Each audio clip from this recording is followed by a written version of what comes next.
Hi there. Thank you for joining me for this video. Well, it finally happened. We've been waiting for over a year for a new firmware update for the Boss RC600 loop station and for the RC505-MKII loop station. They finally came out last night. Version 1.3 has been made available, and in this video I'm going to download that new firmware. It's going to be a zip file, so we're going to unzip it, unpack that file, and extract the files that we need that will go into the RC600 for the firmware update. Also, at the same time, I'm going to do a full system backup of everything that is in my RC600. You could also do a partial backup if you wish.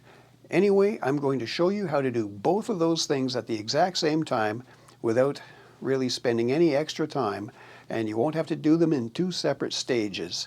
So let's just get started and we'll see how easy it is to do both processes together. If you're not certain what your current firmware version is, the way to find out, just hold down Menu and press the power button and you'll instantly see whatever version is in your machine.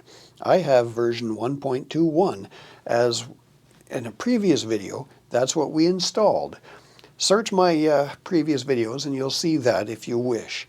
Now, you can't get out of this screen any way that I know of. You have to hit the power button and turn it off.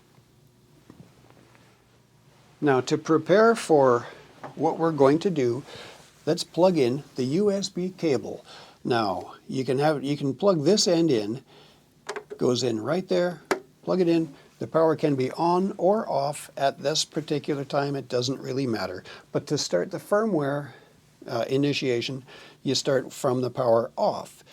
Well, the other end of the cable is right here, and I am going to plug that in momentarily, and you will be able to see what happens when this gets plugged in. Here we are at a Windows 10 desktop. I've opened up a File Explorer window, and when you download a file from the internet, typically in Windows, it ends up in the Downloads folder, so I'm going to keep an eye on that folder. Inside, currently, there is nothing. Now, I've also opened up an internet window. I'm at google.com. Let's put in Boss RC600 firmware update, and we will see where we go. I'm going to click on that top entry. It looks to be the right one. Goes to boss.info for the RC600. If you have a different loop station like the 505-MKII or the 500 or the RC5, you'll have to search for the firmware for your machine. They're not interchangeable, even though they address the same functions, features, and problems. They may be similar, but they're not identical, so you have to get the one for your machine. Don't put the firmware update for an RC600 into an RC505-MKII, even though they're very similar. They're not identical, so don't do it. This, at the top of the list, System Program, that's my firmware, version 1.3. You can also download on this page Tone Studio, Rhythm Converter, and drivers for Windows or Mac. Anyway, I just want the firmware at the top of this list, version 1.3. Let's click on that and it'll take me to the next page. And here it'll tell us about the version, how to tell what version is in your machine. Well, I'm going to show you that if you haven't already seen it in this video. It's coming up. The version history is next, and that'll tell you what this update is going to address, additional features it adds as well as bug fixes, previous versions like 1.21, which we installed in a previous video, the bug fixes that it addressed, and other versions before that, all along the way down to whatever it was released with originally from the factory. Well, when you download a firmware update, it's going to typically contain all the previous versions built into it. So you only usually have to update it once, and you'll get all of those previous updates as well. So you only have to do it the one time until the next version comes out. Maybe in a year, maybe 6 months, who knows? Maybe this is going to be the last version. What you need to update it? Well, of course you need the machine, you need a USB cable and your computer. Some more information, you can read all of this if you wish. The procedure to do the update, there's all the step-by-step instructions that we're going over. Next, there's a user license agreement. So you should be aware of this. Most people skip over it, but you should be at least aware of what's in it. Liabilities, legalities, warranty type issues, copyright laws and whatnot. Below that, there's a checkbox. I agree and wish to proceed with the download. You have to click on that and then click on download the file. Now, higher up in this window, we'll see this pop up. And it says we're downloading RC600 version 1.3.zip.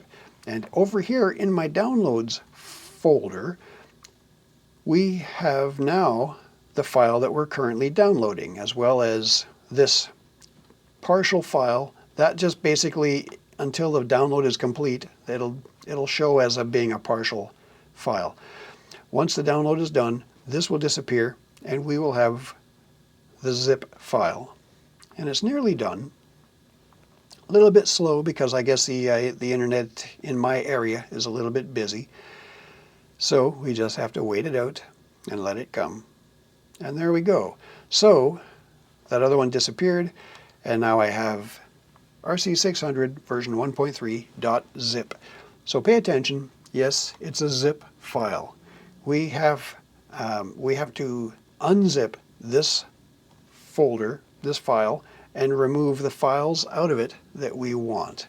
So what I'm going to do, I'm going to move this over to here, and let's see, I can just put that there. I can close this window behind it now. On my desktop, I'm going to make a folder, and I'm going to call it Firmware RC600. Just a temporary folder, because what I'm going to do, I'm going to unzip this zip file, and the way to do that in Windows nowadays and also in Mac, just double click on it. The procedure may be different for Mac. I really don't have a Mac, so I'm not certain. But in Windows, double click, and this now is what is inside the zip file. So there are 5 files, a couple of text files, a couple of bin files, and we need to put all 5 of these into the RC600. Not the zip file, but just these 5 files. So if you click on the top one, go down to the bottom and hold down Shift, click on that one, and now that highlights all the ones in between. I'm going to drag and drop these over to my newly made folder that is not compressed, copy them into there, and there we go. It's done. So when I downloaded the zip file, it was a squished, small, compressed version of all of these files put together. Now they're uncompressed, and I've copied them into this folder. So looking in my downloads folder, still the zip file is here. I could now delete it and get rid of it, which I will do. You don't have to. In case you make a mistake, you'll still have it for later, but you can always go back to the website and get it again. So now, in this folder on my desktop, double-clicking on it, I have those same 5 files, uncompressed, right here. So that's pretty good. Now I'm ready to start my RC600, transfer these files into it, and proceed with the firmware update. Well, when I plug my RC600 into the computer, let's have a look. I'm going to watch the PC, the overall PC, and in this area, local drives. I've only got my C drive. You may have other drives as well in your computer, but right now I only have this. That's where you're going to see any SD cards or USB sticks that might be plugged in. Other equipment may show here. I'm going to show you this screen, and I'd like you to watch in this area here when we are ready to connect to the computer. Going over to the RC600, we're ready now to start the firmware update. And when we do that, we're also going to back up everything that's in the LoopStation. Anyway, the way to start all of this, hold down Exit and turn on the power. And you will see instantly RC600 Updater. It's connecting. What's happening, it's waiting for me to plug in this other end of the USB cable. And I'm going to do that momentarily. I just want to change the view so that you can see what happens when I plug it in. So going back to this view, these are the 5 files we're going to transfer in, and this is where you're going to keep an eye when I plug in the USB cable, and that is happening right about now. And there you go. You see that something happened here. We got a pop-up saying the RC600 is plugged in. I'm going to close that. We don't want that one involved. I have an icon popped up here now that says RC600. And if I double click on this icon, what I will see is the Roland folder.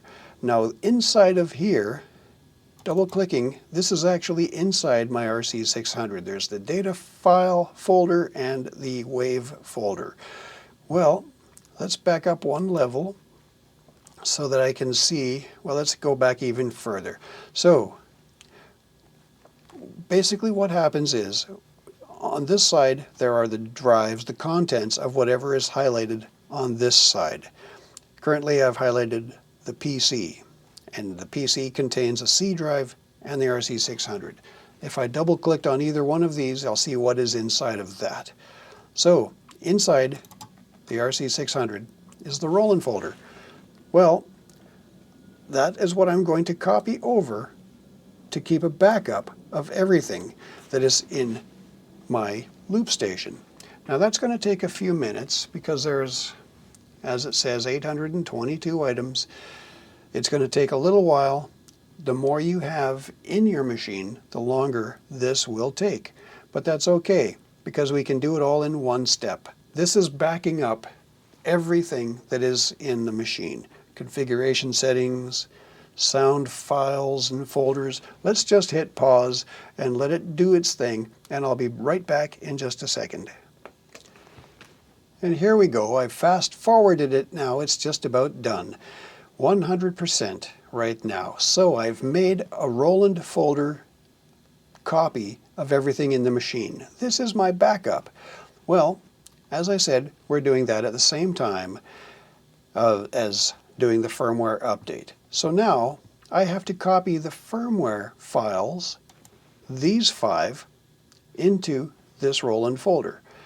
So if I click the top one, click the top file, go down to the bottom, hold down Shift and press the bottom file.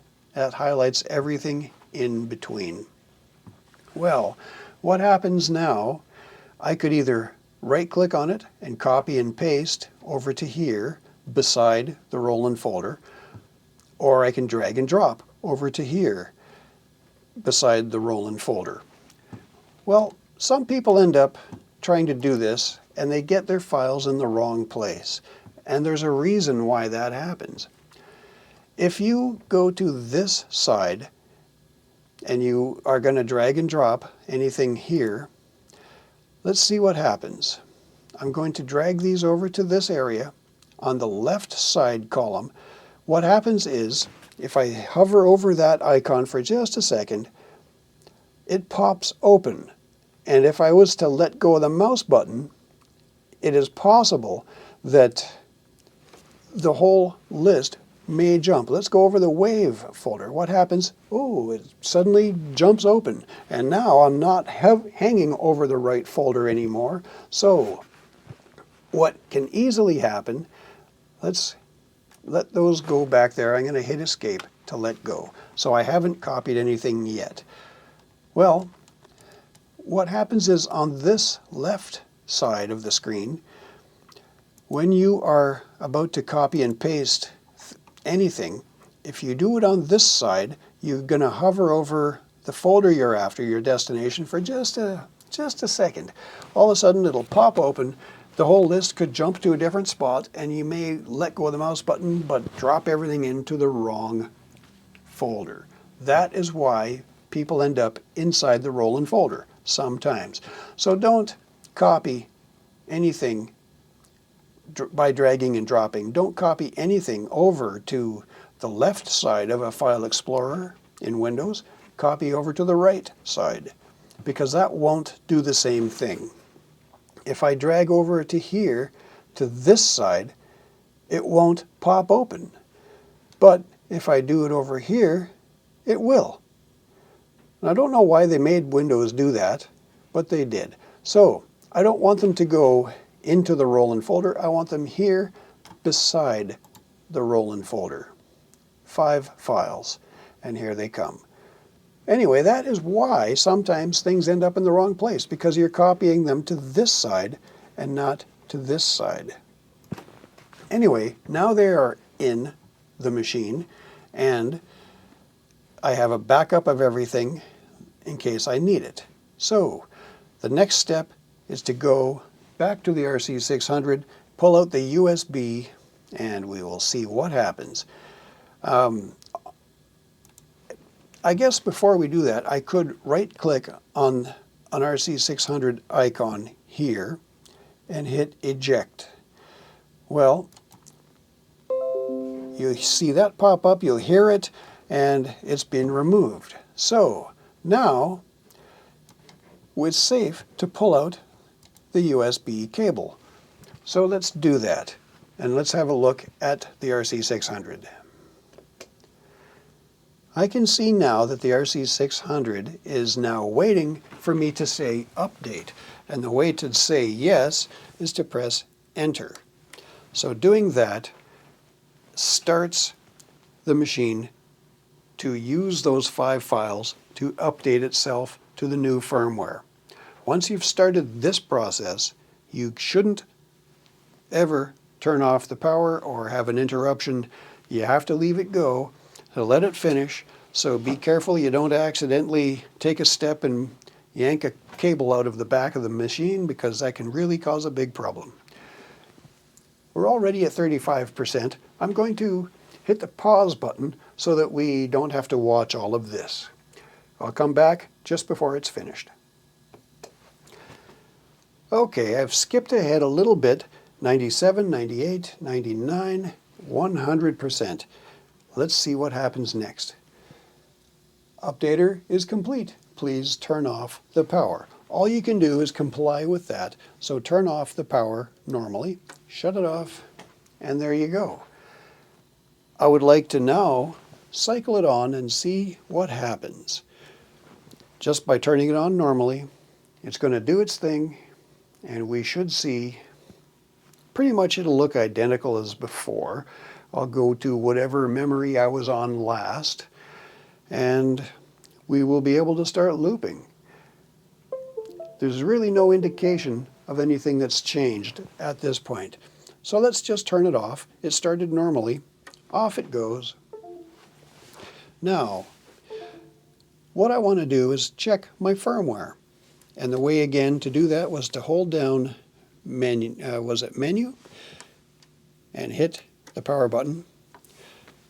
Here you go, version 1.3, build number 0120.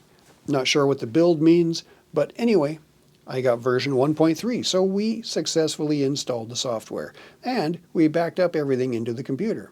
All you can do to get out of this screen, as I said earlier, turn off the power. And now you're ready to use your LoopStation with the new firmware. Well, isn't it cool that you can actually do a backup of your LoopStation while you're doing the firmware update? After all, you're connected through USB for file transfer anyway, so you could do either or both. The RC doesn't seem to care. Anyway, I hope you picked up something from this video. I like to just ramble on and maybe you give out a few bits of information that you might not have known previously. Maybe it's just boring, maybe it's just long-winded, I don't know. Sorry about that if you don't have the patience to sit through this kind of a video. Anyway, hit like and subscribe, even if you don't like my videos. That would be great, and I will see you in the next one. Have a great day, and good luck with your update. Hopefully it will address everything that has been problematic for so many users in the past year. Take care. Happy looping. Bye now.